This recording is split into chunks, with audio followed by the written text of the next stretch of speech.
to the weekly report. Is the draft coming back? During recent increased U.S.-Iran confrontation, so many people viewed the Selective Service website to find out about the draft that the website crashed. People were right to be concerned about a return of the draft. With the ongoing military conflicts in Iraq and Afghanistan unlikely to end anytime soon, and the possibility of the U.S. being neoconned into war with Iran, and possibly even Russia or China, the demand for troops is likely to rise.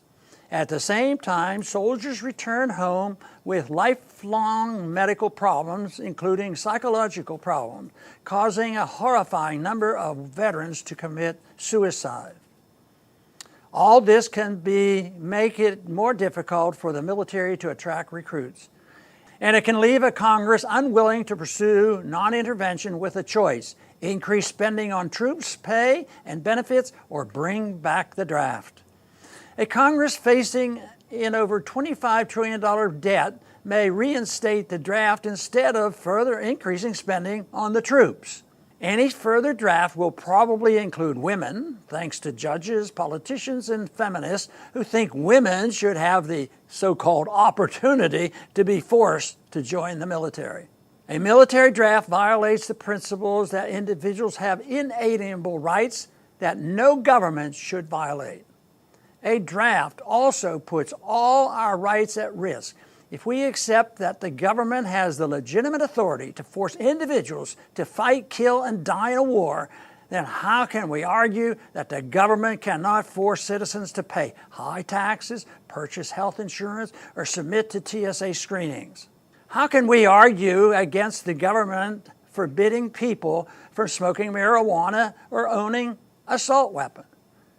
Many traditional conservatives, including Ronald Reagan, opposed the draft, pointing to its threat to individual rights.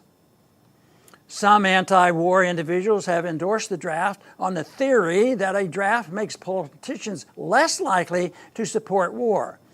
But the draft did not stop politicians from supporting unnecessary war like World War I, the Korean War, and the Vietnam War. While the draft helped galvanize opposition to the Vietnam War, it took almost a decade of American casualties for opposition to reach critical mass. More importantly, the draft violates the non-aggression principle, which is the moral heart of libertarianism. Advocating use of force to advance even as noble a goal as peace is in itself immoral and sets back the cause of liberty. Some anti-war progressives oppose a military draft but support forcing young people to participate in a national service program. Some conservatives join these progressives to say that national service is a way for young people to pay back government for the privilege of living in a free society, as if our rights and liberties are gifts from government. Mandatory national service will likely gain support when the next market meltdown occurs, as it would serve as a jobs program for young people.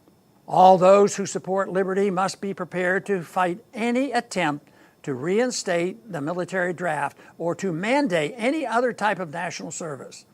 We must mobilize as many people as possible to tell the politicians it is unacceptable for the U.S. government to enslave people in the military or otherwise. We must also support those who engage in civil disobedience. As Ronald Reagan stated, the draft rests on the assumption that your kids belong to the state. That assumption isn't a new one. The Nazis thought it was a great idea. Thanks for listening. Come back soon.